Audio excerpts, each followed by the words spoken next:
അപ്പൊ അത് വെച്ച് മനസ്സിലാക്കിയാൽ മതി ആൾക്കാരെ പുറച്ചുവിടിയിൽ എന്തൊക്കെയാണ് ഇങ്ങനെ പറഞ്ഞു വിടുന്നതൊക്കെ. എന്നെ മനഃപൂർവ്വം കരിവാരിത്തേക്കാൻ കുറച്ച് ആൾക്കാർ ഇറങ്ങിയിരിക്കുകയാണ്. ഇതൊക്കെ ഒരു സീക്രട്ട് അല്ലേ? ഈ സീക്രട്ട് എന്ന് പറഞ്ഞു കഴിഞ്ഞാൽ ഭയങ്കര സീക്രട്ട് അല്ലേ? സീക്രട്ട് അല്ലേ? സീക്രട്ടന്മാര് കുറെ സീക്രട്ടന്മാര് കയറി ഇരുന്നോണ്ട് സീക്രട്ട് അടിക്കുന്നതല്ലേ ഇതെല്ലാം?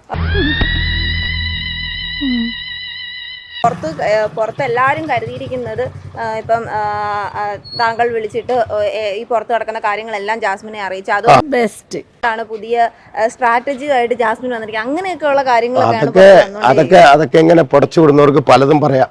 നമുക്ക് ഇതിനകത്തൊന്നും മറുപടിയില്ല. എന്ത് തങ്കപ്പെട്ട മനുഷ്യനാടാ ഇവനെ പറ്റി നീ തോന്നിയ ദിവസം പറഞ്ഞത്.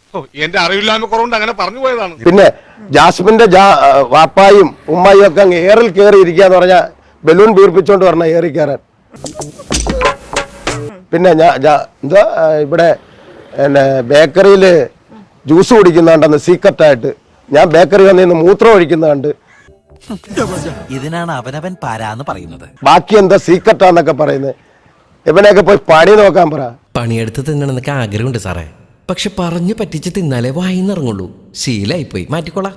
മാറ്റണ്ട. കിട്ടേണ്ടതൊക്കെ കിട്ടിയല്ലോ, സമാധാനമായല്ലോ. ഇനി സ്വസ്ഥമായിട്ട് വണ്ടി റോഡിൽ പോട്ടെ.